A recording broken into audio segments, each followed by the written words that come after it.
Lo primero, nos gustaría conocer las primeras reacciones que tiene Maribel Gordón, quien es catedrática, quien es economista, quien tiene su visión del país y en un tema tan llevado y traído y tan importante para los panameños como es la Caja de Seguro Social. ¿Cuáles han sido sus primeras reacciones una vez estuvo en las mesas y ha conocido cuál ha sido el documento presentado ante la Asamblea?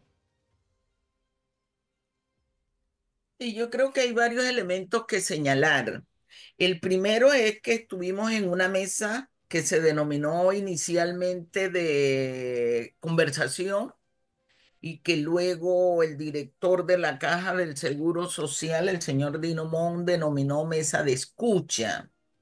Y yo creo que uno de los problemas es que cuando se presenta el proyecto, un proyecto donde, como bien hemos señalado, no hubo análisis ni discusión en el proyecto, en su exposición de motivo. El presidente, incluso en declaraciones, plantea que fue un proyecto de consenso.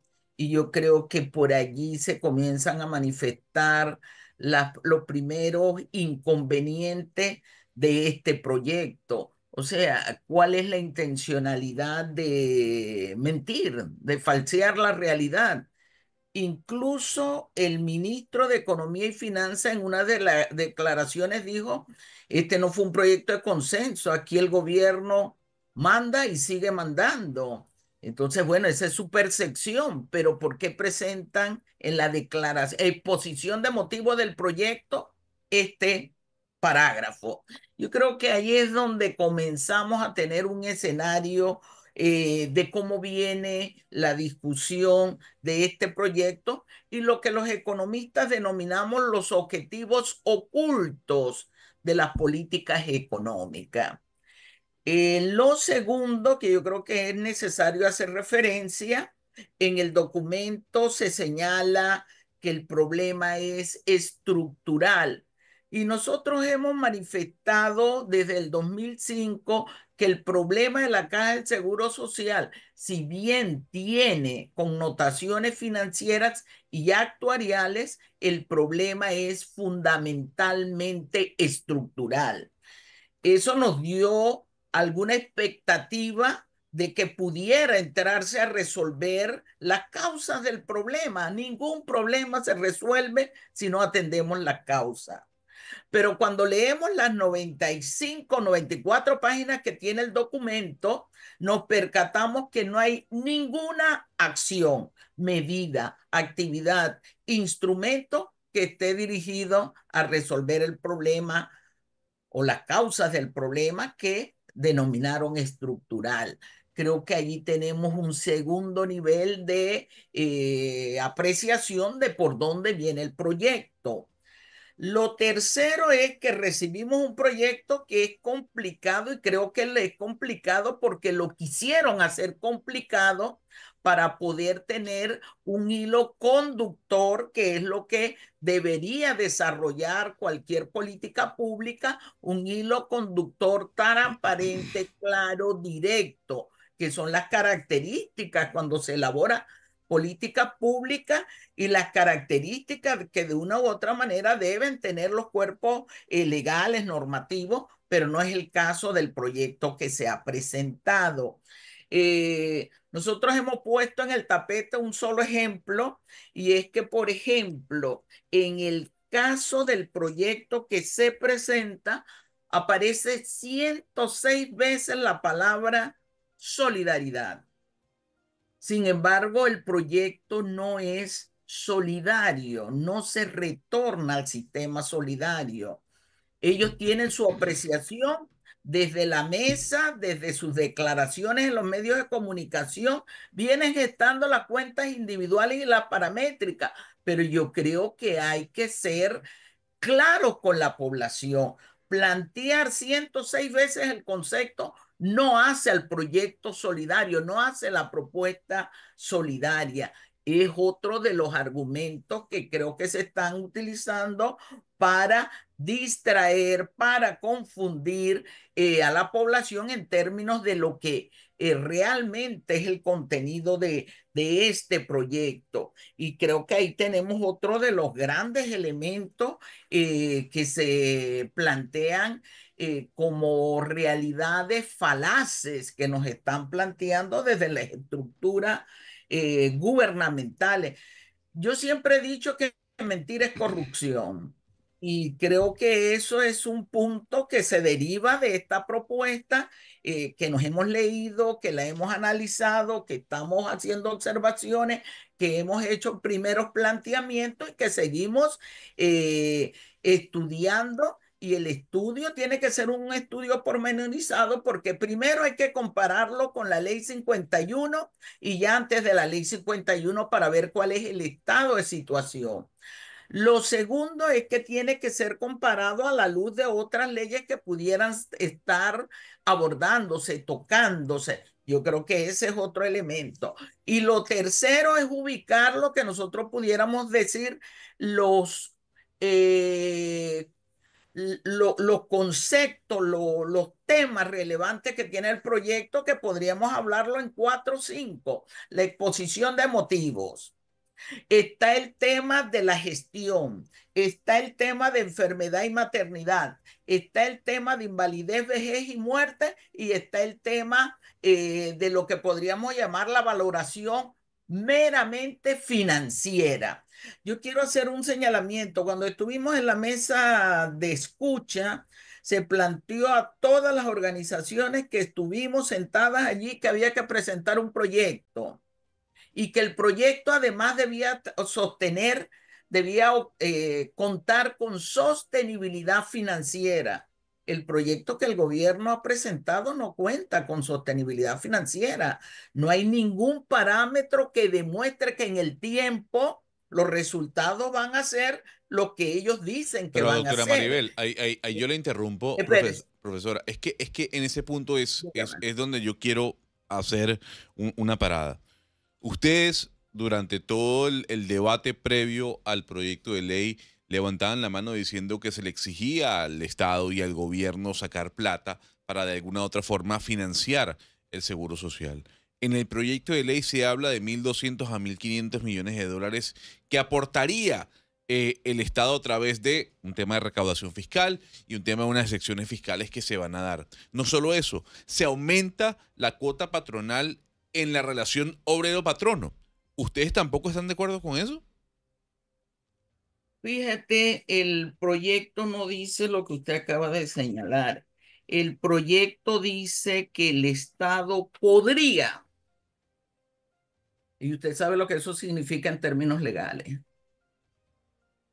En la parte del aporte del Estado no se hace una valoración taxativa en las supuestas modificaciones que se hizo en la ley 51, se establecían montos específicos por periodo que el Estado, los gobiernos, no cumplieron. En el caso del actual proyecto, se habla de podría establecerse del presupuesto nacional. Y yo creo que allí hay una clara definición de que no hay un compromiso taxativo. Una de las observaciones que hizo la OIT a la ley 51 fue precisamente que la proyección en el tiempo de lo que iba a establecer el Estado al programa de IBM no llegaba al último compromiso que tenía el programa de invalidez, vejez y muerte en el sistema O solidario. sea, es un tema semántico, profesor, Sí, sí, es entonces. un tema de Es cambiar un un tema verbo. semántico, Se llama, Usted un sabe, verbo. no, no es semántico. Usted sabe lo que eso significa en no, la no, ley. El sí, podría no es obligatorio, usted está en lo es una correcto. intencionalidad. Usted está en lo No correcto. es Desde el punto de vista semántico. de la interpretación de la lectura, es correcta su interpretación. Pero si ese fuera el caso, nada más hay que ir a la asamblea y modificar el verbo. Bueno, si ese fuera el caso de un artículo, pero eso lo vamos encontrando artículo tras artículo porque hay una intencionalidad. La Claro, pero yo le pregunté por intencionalidad dos. que se deriva. ¿Y cuál es la otra? el tema de la 3%. cuota, la cuota del Ah, aumento del la cuota. obrero patrono. Fíjate, así es, nosotros planteamos que se estableciera una equiparación porque era el único parámetro en donde podría establecerse esta relación de lo que por allí llaman el aporte del sector empresarial. Y nuestra propuesta fue que se equiparara con los 9,25 que tiene y aporta el obrero. La propuesta lo deja en 7,25, pero cuando hemos empezado a leer la ley, y no sé si un problema de apuro o intencional, el proyecto sigue hablando del aporte que hace en la ley 51 el sector empresarial. Profesora, nada más un comentario para poder continuar escuchándola. De lo que yo aprendí en el tiempo que estuve de subsecretario en la Asamblea y pregunté, bueno, ¿por qué cuando se redactan leyes se utilizan esos verbos en podría, deberá? Y la explicación me pareció razonable. Dice, bueno, porque cuando pones podrá o deberá y no lo pones como tendrá, como un imperativo, es porque puede darse el caso que el tema que se está discutiendo en el tiempo se resuelve. Si en el tiempo se resuelve, no digo que sea el caso del Seguro Social, pero cualquier otro tema, cuando se usan estas fórmulas del verbo, si en el tiempo se resuelve, entonces ya no te has obligado a poner tanta plata que ordena la ley. Porque si lo pones en tendrá que hacerlo, lo tiene que seguir haciendo así el problema se haya resuelto. Entonces, como dice Gonzalo, sí puede que sea un problema semántico, pero también es un tema de interpretación. Ahí es donde entra, pero que lamentablemente no ejerce su función, la Comisión de Redacción y Estilo, cuando debe revisar el documento porque se aprobó y llevarlo al tercer debate con sus comentarios. Pero nada más le hago ese comentario ahí al calce para que, de lo que yo pude aprender en el tiempo que estuve en la Asamblea. ¿A qué se deben esos tiempos verbales? Lo que yo he podido aprender no es en la Asamblea, es en la realidad concreta, material de Bueno, muchas leyes. porque es obvio, profesora. Si el Muchas problema se leyes. resuelve, el Estado tendría que seguir poniendo y poniendo y poniendo. No, también se hacen acápites, parágrafos transitorios que señalan la conducción que puede tener un articulado, pero en la práctica el podrá, que aparece en muchos elementos, incluso en la constitución política de este país, tiene una intencionalidad y en eso, cuando usted evalúa las políticas públicas, los economistas hablamos por eso de eso, porque es una trayectoria que se ha ido imponiendo de el objetivo oculto de la valoración no del establecimiento de un proceso que debe garantizar el Estado, sino que dejas un marco de ambigüedad que le permite movilidad a los estados, porque no es la intencionalidad el objetivo que dicen perseguir en el texto, sino el objetivo que llamamos oculto, y el objetivo oculto usted lo obtiene a lo largo de la lectura, de la visión, de la propuesta que se formule. El aumento de la edad de jubilación en 3 años a partir ¿cómo es que? 7 años hacia atrás. O sea, que no será inmediato. Es evidente los sectores, como se denominan los sectores sociales, se han opuesto desde siempre al aumento de la edad de jubilación. Sin embargo, me queda claro que todo aquel que está a las puertas de llegar a la edad de jubilación, a ellos no se les va a tocar su edad. ¿Cómo reacciona usted a eso? Bueno, nosotros hemos sido contundentes en este tema. No es si es 3 años, si es 4 años, si es 5 años. El punto es si el incremento de la edad de jubilación resuelve el problema. Cuando yo hablo, y la justificación que dan es que dice que después de el momento de pensionarse se ha incrementado en 6 años lo que llaman por ahí la probabilidad de vida de esos 6 años. Te voy a quitar a ti 3 y tú disfrutas 3. Eso es una relación promedio. Para que se garantice esas condiciones, tiene que garantizarse por parte del Estado todas las condiciones que hacen la vida saludable. En ellas, empleo digno y salario justo. Te pongo el caso de las mujeres, que ha sido polémica y que tengo que denunciar aquí. Hay un discurso de violencia contra la mujer por parte de los promotores de este proyecto, que han hecho que efectivamente las organizaciones, el movimiento mujer, esté planteando su inconformidad a la forma en que estamos siendo tratadas. Pero te pongo un ejemplo. En la actualidad, la cuota de las mujeres anuales no son 12 cuotas, es decir, una cuota al mes. Son 6 cuotas, perdón, y eso lo sacamos de la cifra que estableció la propia Caja del Seguro Social.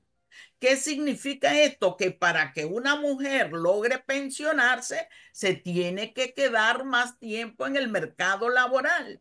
¿Y cuál es la característica del mercado laboral? Informalidad laboral. Y fíjate, en el caso particular de las mujeres, la informalidad laboral es del 46.3%. 332.923 mujeres están en informalidad laboral. Eso significa que esos 3 años, que no es cierto que todas las mujeres logran establecerlo, incluso en la mesa de escucha, en una de las presentaciones, se demostró que la gente está muriendo antes de lo que ellos han proyectado. Caso de los hombres, y la mujer está muy próxima a lo proyectado. Yo estoy poniendo en peligro la posibilidad, la oportunidad y sobre todo el derecho a la pensión de las mujeres, sin entrar a valorar lo que pasa con el nivel salarial, que es un nivel de salarios bajos. El salario más bajo en este país, salario mínimo, lo tiene un sector en donde fundamentalmente los trabajadores y trabajadoras son mujeres, y es el trabajo doméstico. 315 dólares es el salario mínimo en este país. No alcanza siquiera Pero para cubrir doctora, el costo de la canasta básica de alimentos. profesora Maribel, pero a ver, yo puedo respetar su opinión y no estar de acuerdo. Y sobre todo porque cada vez que hablamos con los gremios en los cuales usted también hace parte de, traen a colación a la OIT. Y la OIT, y salen a hablar de la OIT y de lo que plantea la OIT como organismo de las Naciones Unidas. Pero la OMS, que también forma parte de las Naciones Unidas, dice que la esperanza de vida es de 79 años en Panamá. Entonces, le pregunto, ¿por qué se le puede creer a la OIT y no se le puede creer a la OMS, partiendo del hecho de que si la esperanza de vida es esta, pues eso le va a hacer, digamos, un muro de contención al seguro social con respecto a la edad de jubilación? Fíjate, insistimos, no es creerle a la OIT y a la OMS, no. Los dos son referentes de las Naciones Unidas. Ambos plantean edad promedio. Si hay una mujer, una que vive 1000 años, eso te altera el promedio. Por poner un ejemplo así de absurdo. Y eso es lo que pasa. La mayoría de las mujeres, y eso lo admite precisamente la Organización Mundial de la Salud, que es la que habla de que hay que garantizar los determinantes que hacen la vida saludable. ¿Cuáles son?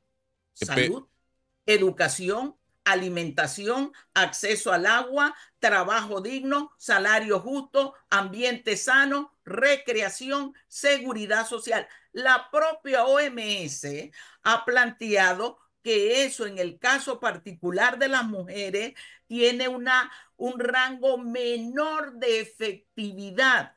Y también para los hombres, es decir, son referencias promedio. Claro, pero Los economistas, perfecto, es que, los estadísticos, perfecto. los sociólogos, A ver, los promedios esconden las pero inequidades profesora, sociales. entonces, a ver, vamos a hablar de promedios. Si usted dice un valor te puede alterar completamente el resultado, y eso pasa en estadística, sí, pero un resultado no te va a variar 100, puede afectar mínimamente, pero no te lo varía. Entonces, yo le pregunto a usted, bueno, ¿cuáles son los datos que ustedes plantean o de qué organización ustedes traen a la mesa para decir que la edad de la esperanza de vida en Panamá o la expectativa de vida de Panamá no es la que plantean los grandes organismos, sino No. otra? Yo creo que estás desvirtuando. Yo no he dicho que no son los que plantean los grandes organismos.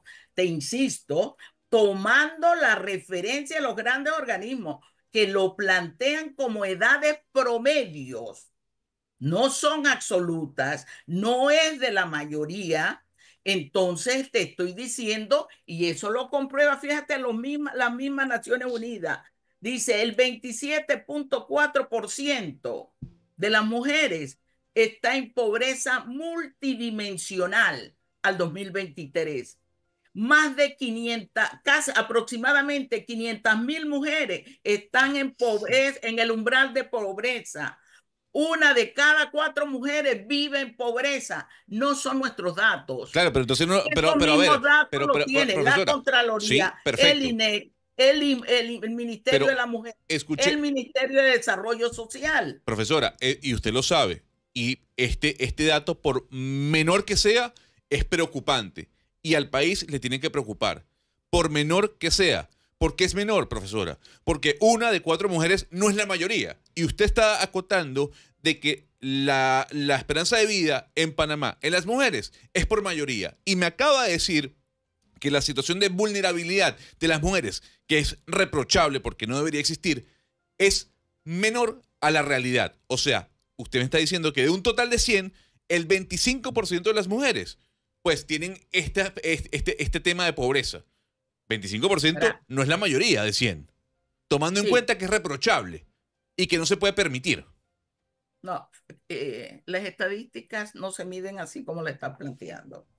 La interpretación estadística, 25 de cada 100 mujeres está en pobreza.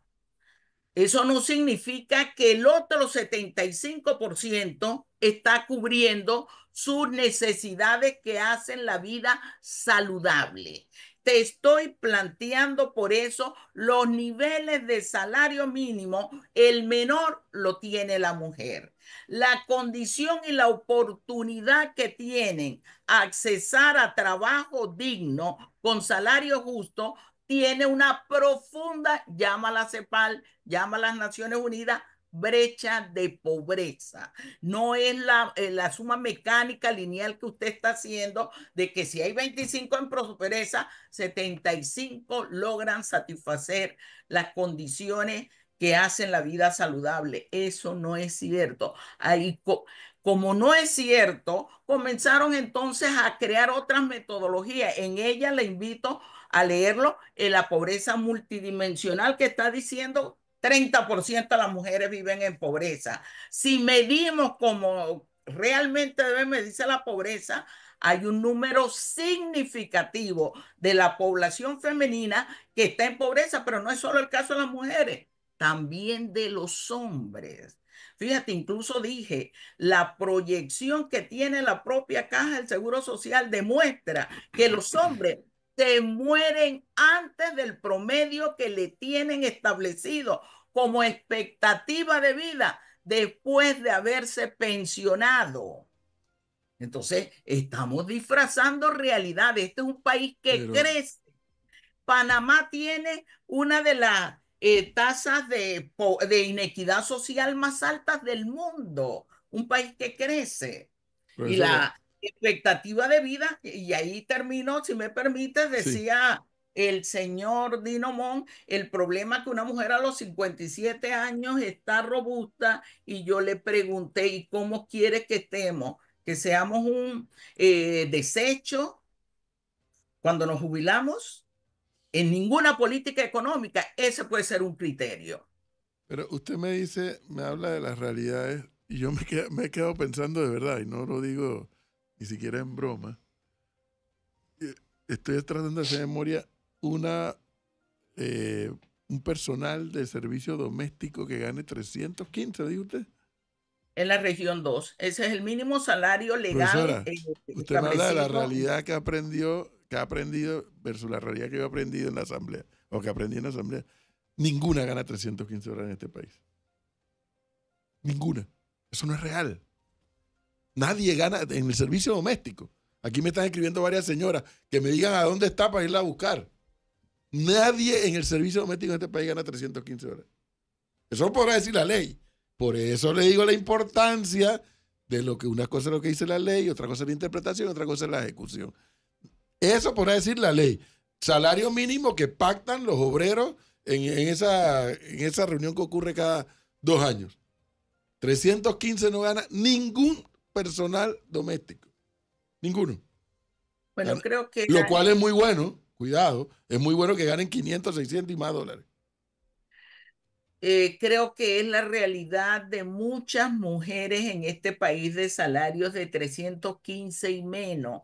Las propias estadísticas han evidenciado, y son estadísticas oficiales, no las nuestras. 299.628 mujeres están a tiempo parcial, pero en el caso de la doméstica, su carga de hora laboral es superior a las 8 horas.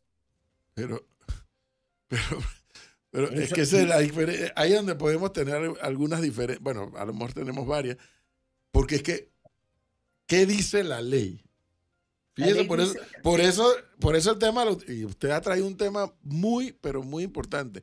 La utilización de los verbos en una ley. Porque la ley también te dice que no es lo mismo ese personal que vive en la casa, que se le da la comida, y eso también tiene un valor. ¿O no? Es un personal que a veces trabaja hasta 24 horas y pregúntesela a todas las chicas que trabajan servicio doméstico. Sí, es correcto, profesora. Pregúntele cuántas tienen acceso a la seguridad social y eso la establecido incluso Mitradel. El establecimiento del salario mínimo de 315 en la región 2 no está en cosmético, está porque es el referente que hace que muchas de las domésticas, trabajadoras domésticas, estén en una condición precisamente que no les garantiza siquiera cubrir el costo de la canasta básica de alimentos. Y esto ha sido demostrado, como usted dice, cada 2 años cuando se revisa el salario mínimo, que nunca se ajusta a la pérdida del poder de compra. Y de esto puedo hablar con propiedad porque hasta el 2021 fui integrante de la Comisión Técnica de Salario Mínimo. Y las evidencias están y existen. Y las denuncias que tiene Mitradel. Puede que haya trabajadoras domésticas ganando más que ellos, no lo niego, pero el salario de referencia que se tiene en la región 2 y en la región 2 eso existe, es 315 y en la región 1 340, ambos por debajo del costo de la canasta básica de alimento, no de la canasta ampliada. Es que, profesora, tal vez ahí es donde hay profundas diferencias entre el deber ser y la realidad. O sea, una persona que está en el servicio doméstico que gane 315 y que trabaje 24 horas, al día siguiente se va, profesor. Usted lo vive, usted vive en Panamá como vivo yo, porque la oferta le va a sobrar. Y si es buena trabajadora, ni hablar. Ni hablar. Por eso es que yo no creo en ese sistema de cada 2 años revisar que ojo, la ley dice revisar el salario mínimo, no dice aumentarlo. Pero bueno, aquí se ha aplicado el criterio de aumento. No, la Constitución establece que el salario tiene que garantizar las condiciones materiales garantizar no es aumentar. De la población. Si no la garantizo, no hay la cacareada productividad. Un trabajador pero mi punto sus necesidades, sí, profesora, pero puede ser productivo. Mi punto al que yo quería llegar para escuchar su versión es que lamentablemente ahora sí estamos en una situación del país donde el desempleo ha aumentado. Pero cuando aquí hubo, ¿cómo es que dicen ustedes? 2 dígitos de crecimiento y aquí se volvió un poco gente loca construyendo hoteles por todas partes. ¿Qué era lo que realmente ocurría? Cada hotel nuevo que llegaba contrataba personal del hotel anterior ofreciéndole más salario. y no requería ningún salario mínimo, porque lo que ocurre normalmente en esa oferta y demanda de trabajo es, si tú eres un buen trabajador y yo te quiero trabajando en mi empresa, yo te tengo que ofrecer más de lo que estás ganando en donde estás. Y no me diga que esa dinámica no ocurrió, porque sí ocurrió. Una cosa es salario mínimo y otra cosa es salario general. En el ejemplo que usted pone, que es el sector de la construcción, hay que recordar que hay un salario convencional, No. que es el que negocia Capac Yo no he Suntra. hablado de ese, dije los Por hoteles. eso, En los los hoteles, hoteles. el personal que trabaja en Ahí los hay un hoteles. marco de referencia para ellos, porque esto es lo que son los establecimientos legales, marco de referencia. Hay un salario convencional. Y el salario convencional, que está muy por encima del salario mínimo en la actividad de la construcción, porque hay una población trabajadora organizada, es el referente para el establecimiento. Pero te hago una observación. El problema es cuando queremos solventar un problema de ocupación a partir de megaproyectos que tienen una visión temporal, que no te estoy diciendo que no sea bueno gestar empleos eso, pero los empleos que se tienen que gestionar y que resuelven el tema de la seguridad social son empleos permanentes. En Panamá el 47, 50 casi por ciento de la población está en informalidad, en inestabilidad.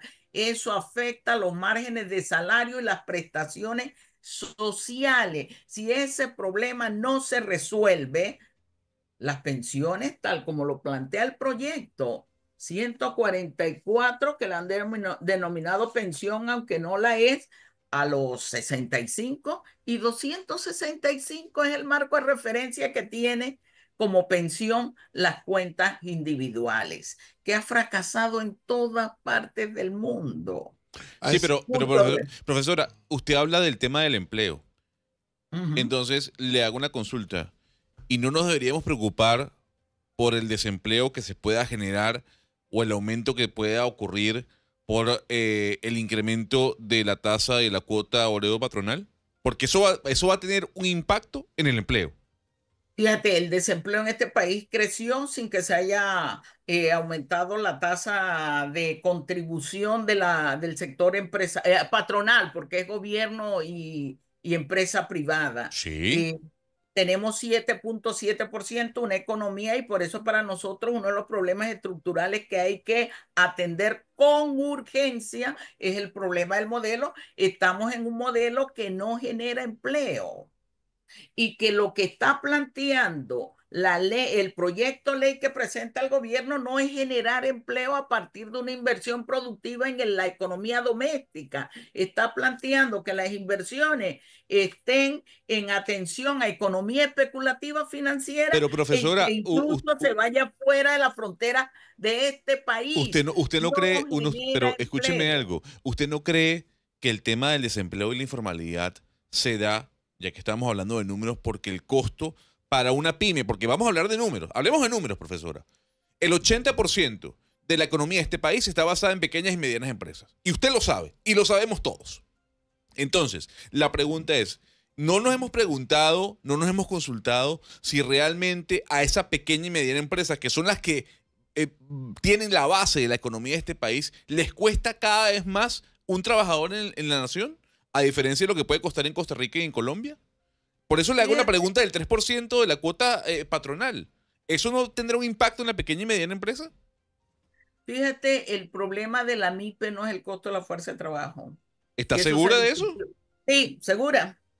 El problema de las MIPES fundamentalmente tienen dos vertientes. La primera de ellas, el problema en la política pública que no está dirigida a fomentarlas.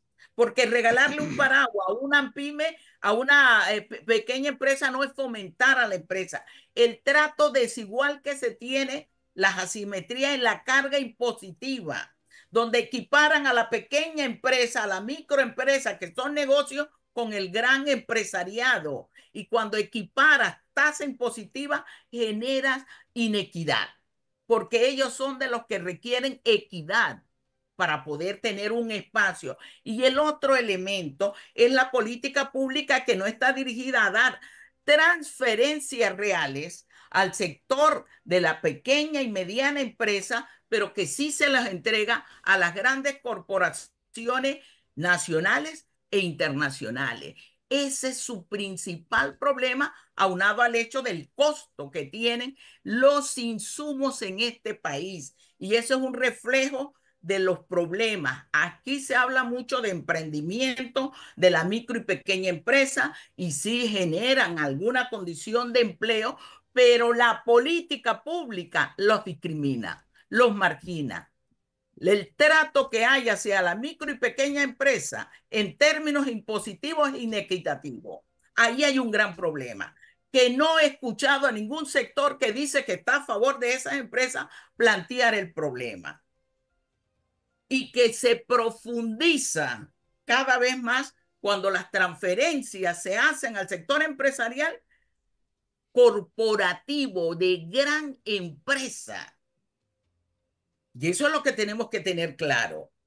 Acá le Y eso pregunto. yo nunca te he escuchado a ti decir una crítica sobre ese tema. Vamos a hablar del tema, hablemoslo en profundidad. Pero, Y doctora, cuando quieras, invítame profesora a Mari, hablar de las MIPE. profesora Maribel, y no me gusta Hablemos ponerme, con cifras. no me gusta ponerme en medio de una situación en la que no viene el caso. Pero yo tengo pymes y yo contrato y tengo mi personal a 12 personas. 12 personas. Y no me puede decir usted a mí y no le puede decir a la gente que nos está escuchando que no es un golpe Claro que el sí. costo del trabajador en Panamá por encima de los países vecinos, por favor. Entonces, digo una yo, cosa. doctora Yo no Maribel, sé cuál es yo no tu espero nada del actividad. gobierno. Es que yo no necesito que el gobierno me dé transferencias monetarias. No Se la necesito. da la gran empresa, la No, competencia no es es que equitativa. yo no lo necesito, profesor, Ah, bueno, entienda eso. esa es tu Yo no creo en el salvación, modelo es tu caso keynesiano. Yo no creo en el particular. modelo keynesiano. Yo lo que quiero que entienda es que si usted habla de desempleo en este país, tiene que entender que el aumento de la cuota patronal va a generar empleo. Es así porque a la pequeña y mediana empresa le va a costar más tener un trabajador. Es una realidad. Fíjate, cuando yo activo, y por eso hemos dicho que el proyecto de ley hay que ver en su integralidad. Aquí hay que activar la economía nacional, doméstica, no es lo que tiene el proyecto. Eso es lo que va a permitir a la micro y pequeña empresa gestionar lo que en economía se denomina el flujo económico, el flujo circular de la economía, precisamente porque sus intereses de la micro y de la pequeña fundamentalmente están en la economía nacional, en la economía doméstica. Tú tienes, y dice, la fortuna de que tú no lo necesitas, no es el conjunto de los micro y pequeños empresarios. No, Y pero profesora, en este tema, yo que no necesariamente estoy de acuerdo con la teoría de Gonzalo de que ese 3% puede generar más desempleo, yo sí lo digo porque sí lo estoy viviendo en este emprendimiento de esta emisora que hemos hecho. Y estábamos haciendo los números de cuánto nos va a representar y sí es un golpe. Sí lo es una realidad. Y con el deseo, la aspiración de poder contratar a más gente, incluyendo más periodistas. Y espérate un momento, porque es que la economía está tan golpeada que tampoco esa inversión publicitaria de los viejos tiempos tampoco existe. Entonces, el asunto no ayuda. Y no por eso me voy a oponer. Pero el asunto no ayuda, eso es una realidad. al micro y pequeño empresario empecemos pidiéndole a este gobierno que haga equidad tributaria a nivel de los sectores empresariales, que elimine las asimetrías que existen entre ellos, que dé igualdad de oportunidades en lo que llaman un mercado de competencia. Allí resolvemos el problema. Esos son los elementos que están afectando al micro y pequeño empresario. Y hago un paréntesis aquí, si me permite, Sí. felicitar a los periodistas en su día, esperando que efectivamente haya un compromiso de información, de imparcialidad, de caminar hacia el desarrollo nacional y social con una visión de hacia dónde queremos que vaya este país, y esperamos que todos estén en la misma línea de ser un país de justicia y equidad, de desarrollo nacional y social. Felicidades a los señores periodistas. Profesora, finalmente, Dígame. y dándole las gracias por los periodistas que aquí trabajan, por ese saludo, finalmente veremos a Maribel Gordón y a los denominados sectores sociales presentes en la Asamblea haciendo propuestas. Así es, lo hicimos en la mesa única, perdón, lo hicimos en la mesa de escucha con propuestas, con factibilidad financiera y social. Lo vamos a llevar ya además con las observaciones, que es lo que se dice, nada más pueden estar con observaciones al proyecto y qué pasa con las propuestas que existen, por lo menos en la mesa de invalidez, vejez y muerte se presentaron 10 propuestas distintas a la propuesta del sector de CONET y el gobierno. ¿Dónde va a estar ese espacio para que ellos tengan la posibilidad también de nutrirse de que hay otra forma de valorar el problema? Bueno, entonces estaremos nosotros Ahí pendientes. estaremos. Hoy me voy a inscribir, lo hago público, voy a manifestar y llevar nuestra propuesta. Sí, porque yo creo, fíjese que, bueno, manifestarse es legítimo y es auténtico y más en una democracia. Pero yo creo, profesora, y una importante tal vez cantidad de personas, incluyéndome, estaremos pendientes de las propuestas que van a llevar los diversos sectores para procurar mejorar el documento. Esperemos que no sea para empeorarlo, sino para procurar mejorarlo a sabiendas que es un tema que indiscutiblemente, con todas las ideas a favor o en contra que puedan haber, el tema ya hay que enfrentar, el tema del seguro social, con esta, con aquella, con la otra, con la que sea propuesta, pero hay que enfrentar el tema de la Caja de Seguro Social, en donde nos estamos jugando el presente y el futuro de este país. Profesora, muchas gracias por habernos atendido. Muy amable. Gracias por la invitación y lo único, termino, sí, el documento no es coherente, no es claro, no es directo y afecta a la población y a la sociedad panameña. Ahí estaré presentando nuestras propuestas. Gracias por la invitación y felicidades en su día. Gracias, que esté bien. A usted, profesora. Bueno. 8